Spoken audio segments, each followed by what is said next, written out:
Chatters, chatties, welcome home for a Great American Chat, a podcast where we chat about great American media. I'm Chad Maurice, and today we are chatting about A Charming Valentine, which premiered last week on Great American Family. Why is this movie titled A Charming Valentine? I don't know. Does it have anything to do with Valentine's Day? Nope. Speaking of Valentine's Day, how was your Valentine's Day? Did you have a good one? Did you have a bad one? Did you have someone to spend it with?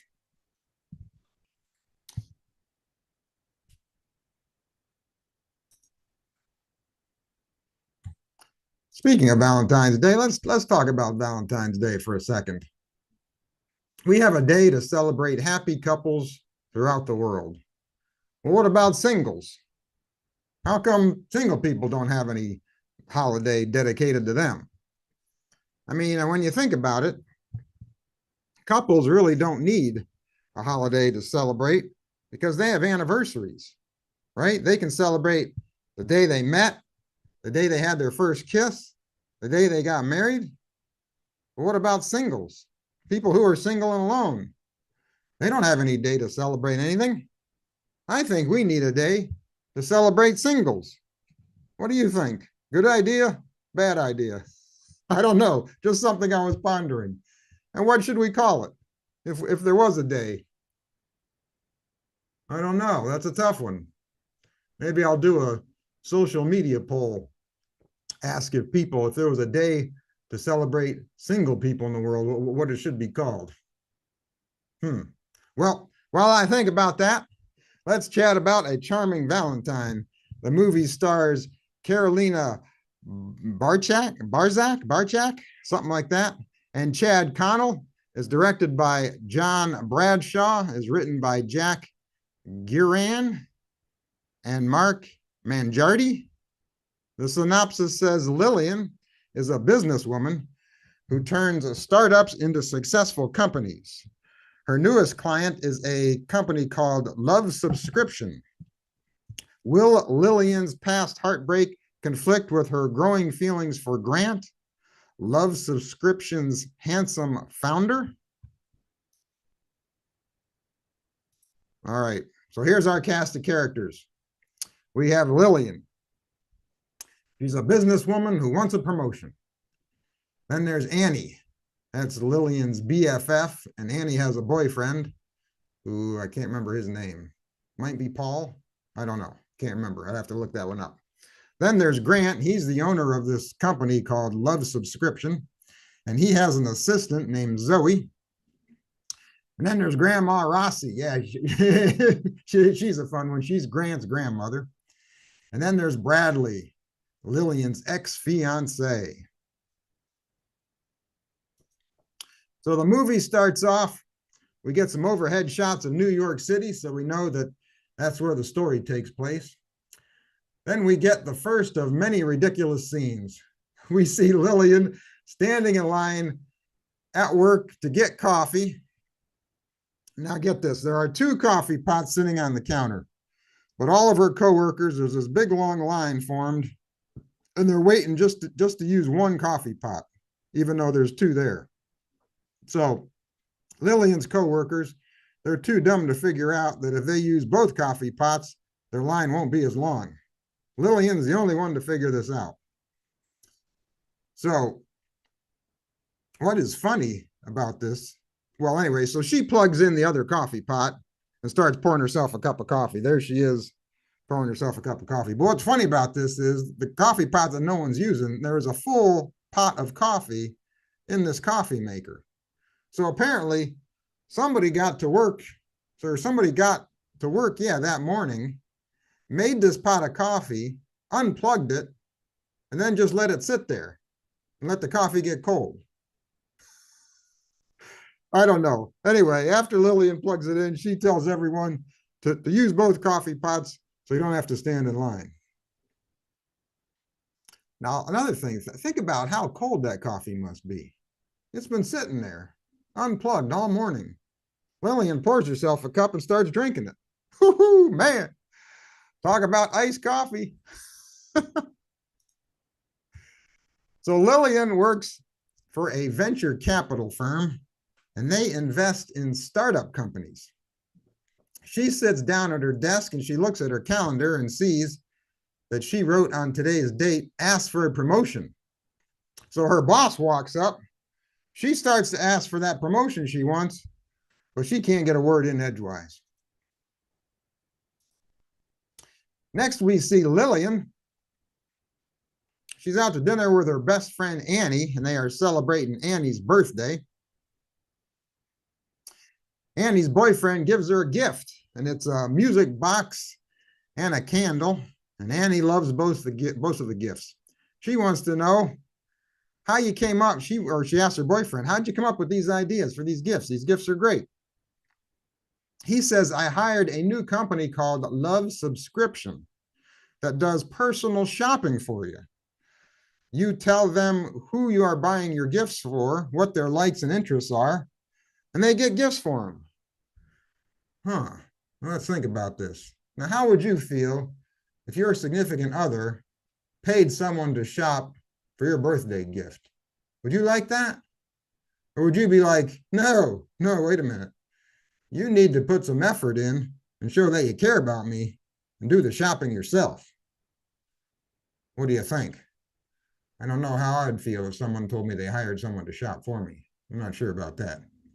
Anyway, then we find out Lillian does not like getting gifts. She has an ex-fiance who used to buy her gifts all the time, and she did not like that. Yeah. What kind of woman would like some guy buying her gifts all the time? Knowing that I know, right? Oh, yeah, no one would want that. All right, next day, Lillian has a meeting at her firm, and her boss wants to hear of any new investment ideas anyone has. No one says anything, so Lillian speaks up and tells him about Love Subscription. Her boss then introduces her to all of her coworkers. Apparently, she doesn't know anyone that she works with. I guess they don't talk to each other while they're standing in line for coffee. Her boss tells her, hey, set up a meeting with his Love Subscription CEO and learn everything you can about the company. She's like, me? Why me? Her boss says, I want you to spend as much time as you can learning about this company and let me know if we should invest in it. And if you do a good job, you'll get that promotion that you want. Wait, how does her boss know that she wants a promotion? She hasn't asked him for it yet. I guess he knows. You know, in these movies, it's funny how everyone wants a promotion. No one's ever happy with their job at work. I guess that's the way life is, right? Last week's movie, Romantic Rewrite, the woman was also, what was it going to ask her boss for a promotion? Same type of deal. All right. Oh, now we're up to the cute meet. Okay. The cute meet's between Lillian and Grant, the CEO of Love Subscription. He pulls up at her apartment to pick her up, and she thinks he is just her driver. He tries to explain he is the CEO of this company, but she cuts him off when she gets a phone call from Annie. Grant overhears her telling Annie that she is not looking forward to being surrounded by gifts all day. This woman really does not like gifts.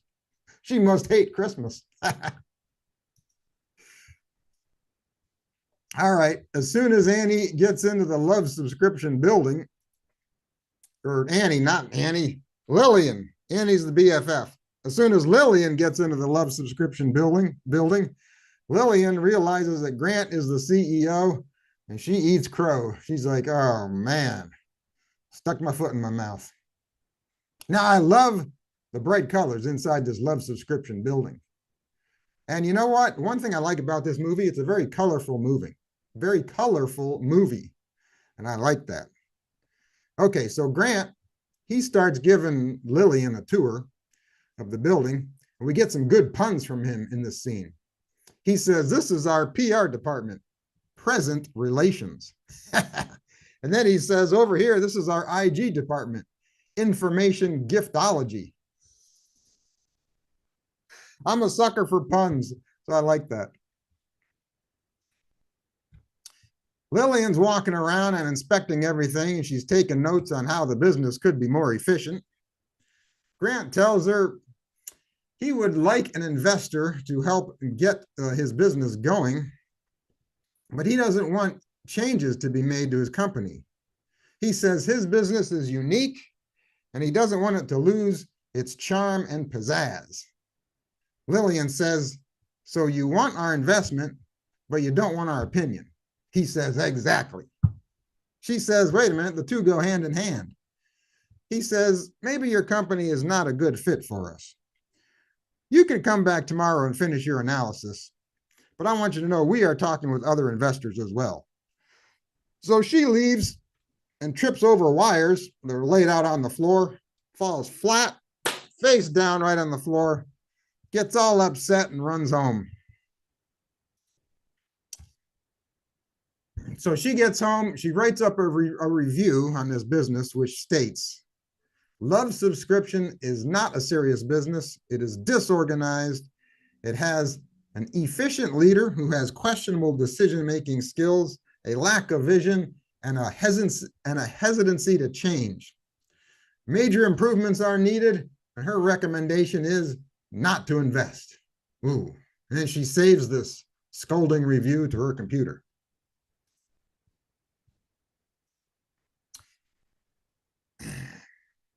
Then she tells Annie later that she and the CEO are never going to get along.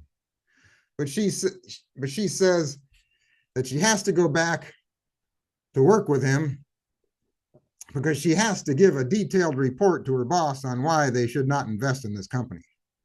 Because then because if she doesn't give a detailed report, then she won't get the promotion that she wants. Grant's assistant, Zoe, tells him that the other investment companies are out and Lillian is their only hope. So Lillian is like Grant's Obi-Wan Kenobi. She's his only hope. So the next day, when Lillian comes in, Grant begins to suck up to her.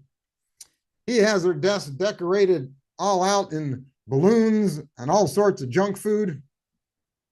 She says, even though we don't see eye to eye, we need to work together. And you need to listen to my input. He says, I want to show you what this company is all about. So he shows her the Wall of Fame, not the Wall of Weird. The Wall of Weird was in the show Smallville. If you're a fan of Smallville, you remember Chloe's Wall of Weird. But this is the Wall of Fame. And this is a wall which shows pictures of all the satisfied customers that Love Subscription has. He says he realizes the investors don't care about pictures. They are only concerned with numbers. She said, that's right. And she wants to see his database.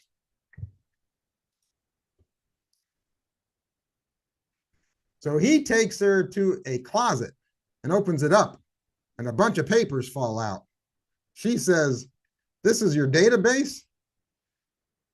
He says their main computer was failing, so he printed out all the records, and he put them in this closet. Then we get a funny line from Zoe, Chloe's assistant, when she tells Lillian she has tried to get Grant to back up everything to the cloud. But Grant says he doesn't trust anything that he doesn't understand. And Lillian says, no one understands the cloud, which is so true. I don't think I'll ever understand how the internet works. Next day, Grant asks Lillian if there is anything she needs. Then she says, yeah, I could use a stapler. He takes her to a closet that has both office supplies and wrapping supplies in it. And there's a long line of people waiting to get things.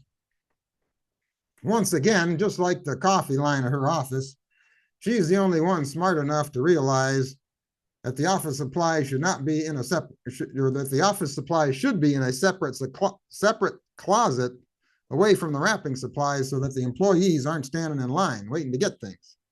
Grant, who has rocks in his head, disagrees and says he thinks it's more efficient to have the employees waiting in line to get their office supplies. He says waiting to get office supplies is part of a fast-paced business. How dumb is this guy? What's he talking about? Zoe gives him a dirty look, and he says, okay, whatever. Go rearrange the closets. I don't care. So Lillian moves all the office supplies to the empty closet where all the paper files used to be.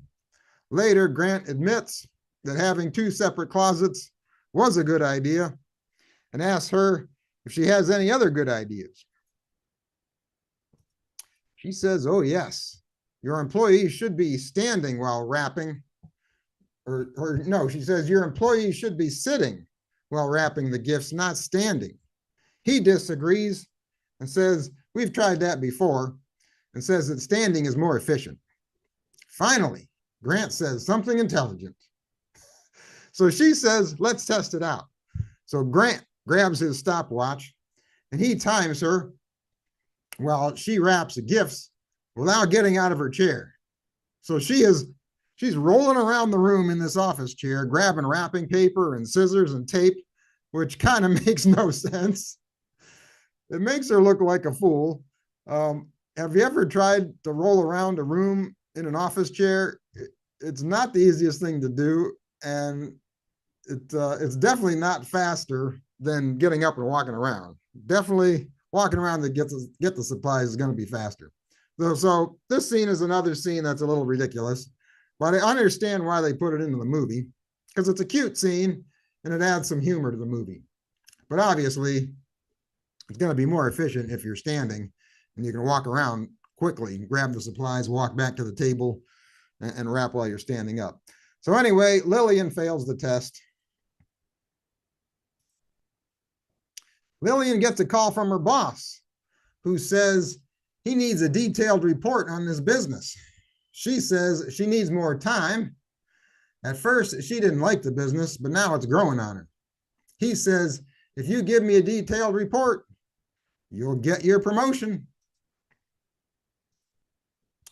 While going through all the papers that were in this closet, Lillian finds a folder with Grant's name on it and sees that he is a Love subscription user. So he is not only the owner, he is also a client.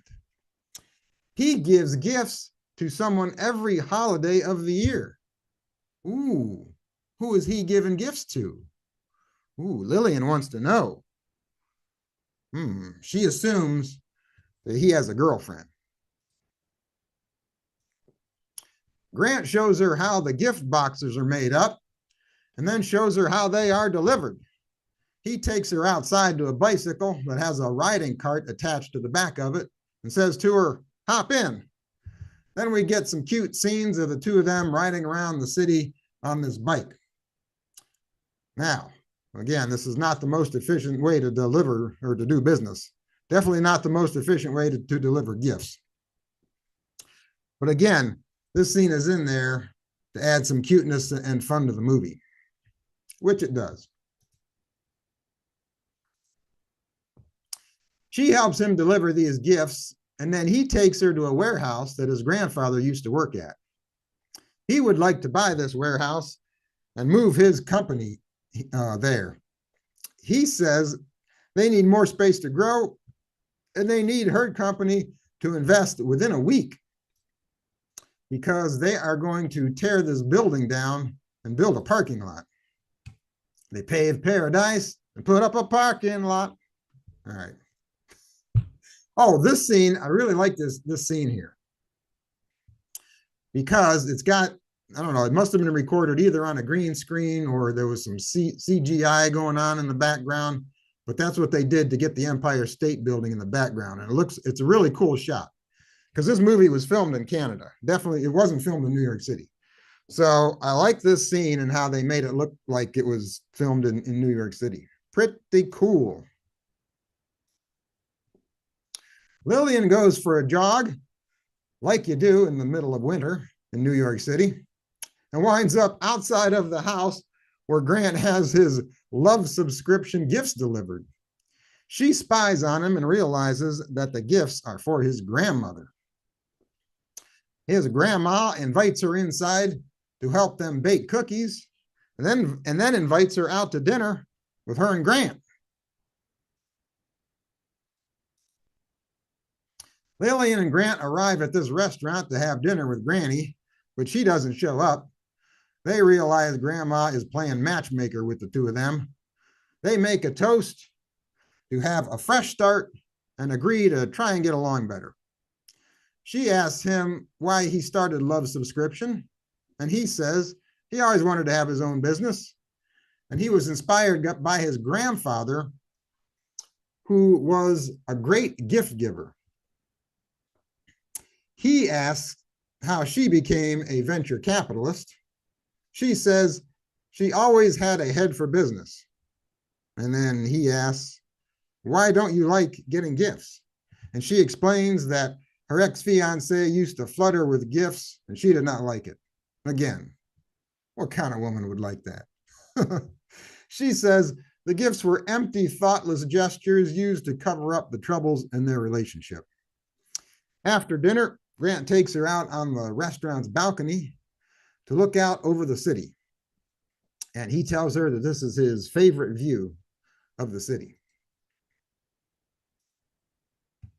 Next morning, Lily and Annie are out for a walk, and they run into Bradley, Lillian's ex-fiance, who is now the taco king of New York City.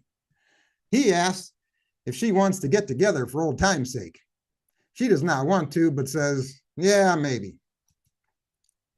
I think she said that just to get rid of the guy. Now, back at Love Subscription, Lillian is wearing this really pretty pink sweater. I like it. She looks good in it. She tells Grant that he could decrease expenses if he buys his products from different vendors. He says, let me explain something to you. So he takes her to this indoor farmer's market and shows her that he buys all of his supplies and products from small, locally owned businesses. She runs into Bradley again, who is working at his taco stand. She introduces him to Grant, and there is some awkward conversation. Oh, then we do get some funny dialogue here between Lillian and Grant. She says, hey, we have to hurry up and get to that store, and gives him a look. Grant's like, oh, no problem. They don't close until sundown. She gives him a dirty look as if to say, hey, come on, man. I don't want to be talking to this guy. Grant catches on and says, oh, right, that store. We got to get to that store. Yeah. So I like this scene. Yeah, this was a good one. She asks where to next, and he says he is going to throw a surprise party for his employees. He asks her for help in setting up for the party, so they go back to the office and decorate after his employees leave. They go for a walk to get refreshments for the party, and they tell each other how much fun they are having together. Ooh, they're starting to like each other. Sparks are flying. Grant stops by to visit with Grandma, and she convinces him to tell Lillian how he feels about her.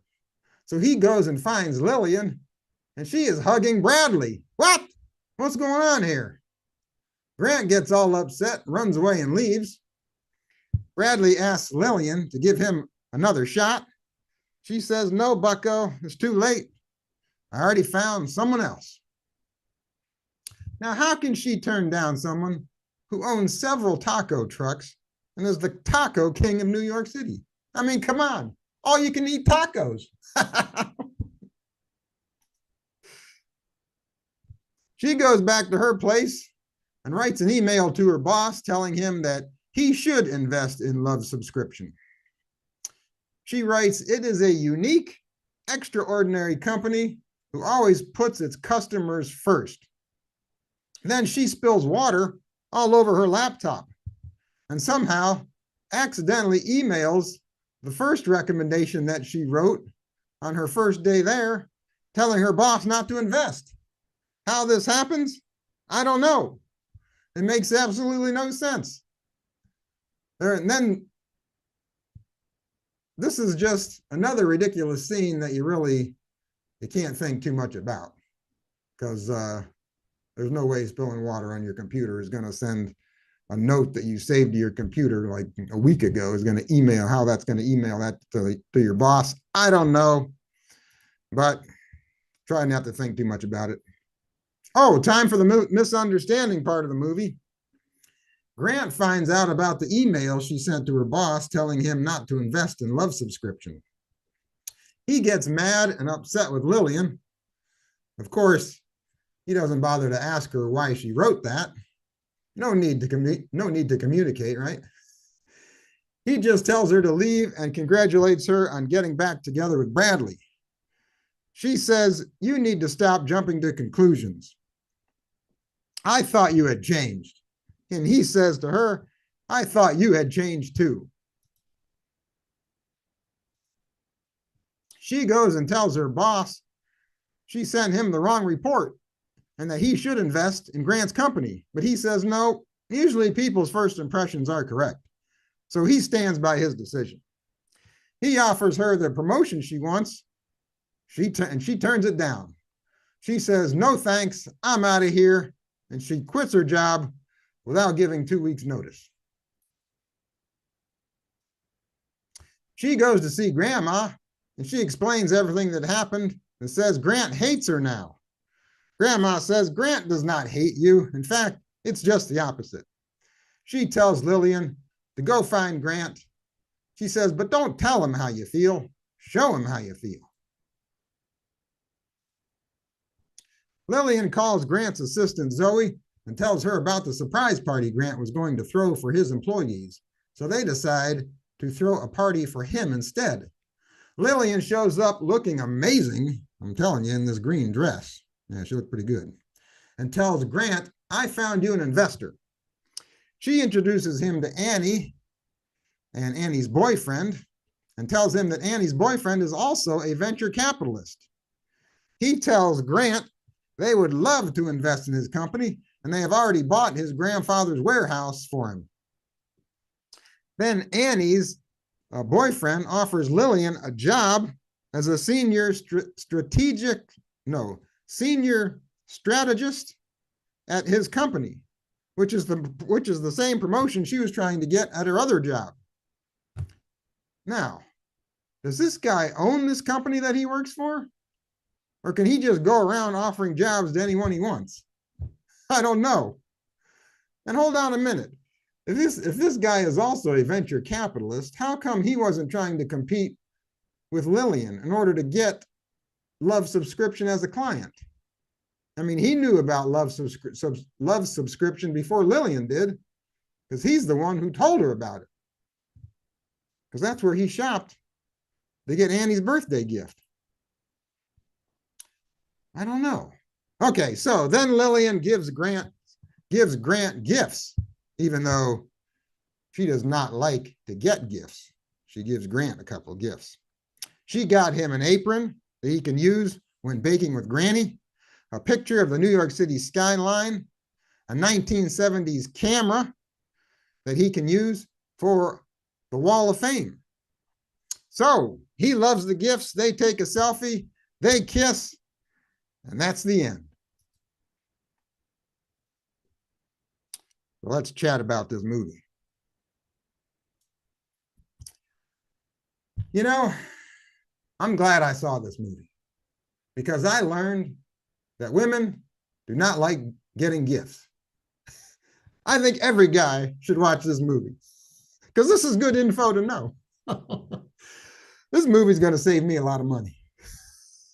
Now, the original title of this movie is actually called The Love Subscription, which I think is a more appropriate title.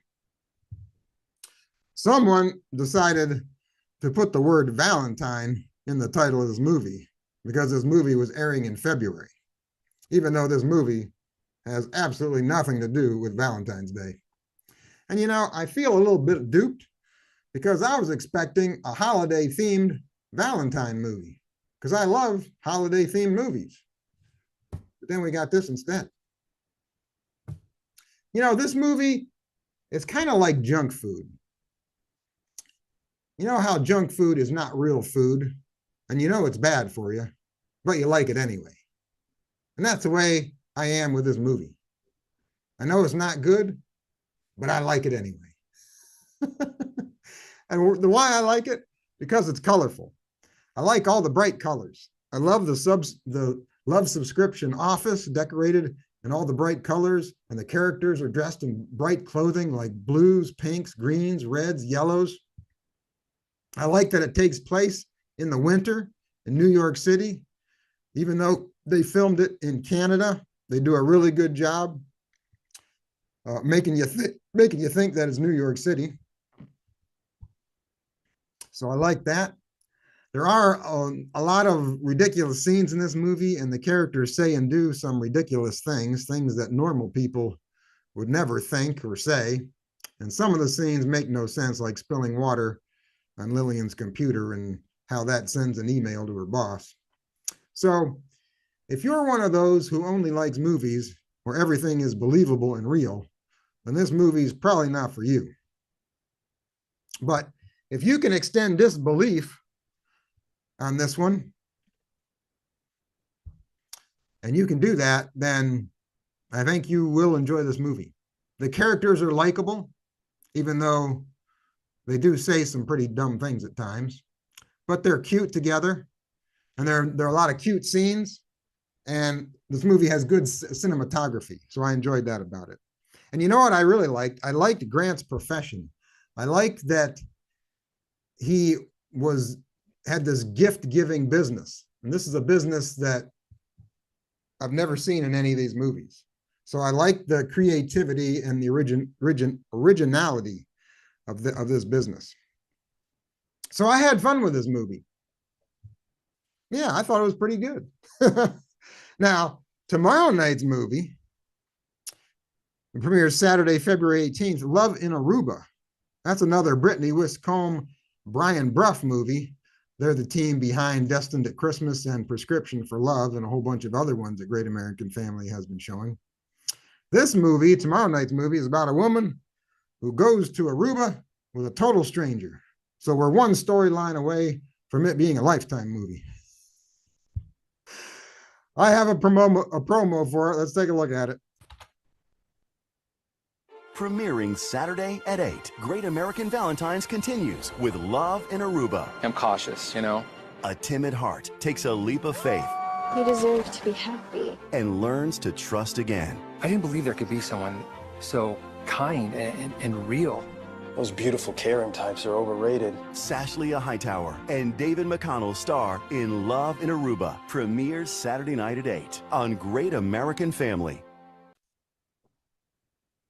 So that's a look at tomorrow night's movie, Love in Aruba. Be sure, if you're watching, live tweet using the hashtag Love in Aruba. Now, you can let your friends know about Great American Family and how they can find the channel. You can text the word friends to 877-999-1225. You'll get this little link text sent to your phone, and then you can text that link to your friends so they can find out where they can watch Great American Family in their part of the country. Let me know what your thoughts were on A Charming Valentine. And also subscribe to the podcast, write a review. You can find me on social media at GAC TV Podcast and at Chad Maurice. That's it for now. Until next time, you keep the faith, keep smiling, keep your friends close, and keep your Great American Family closer.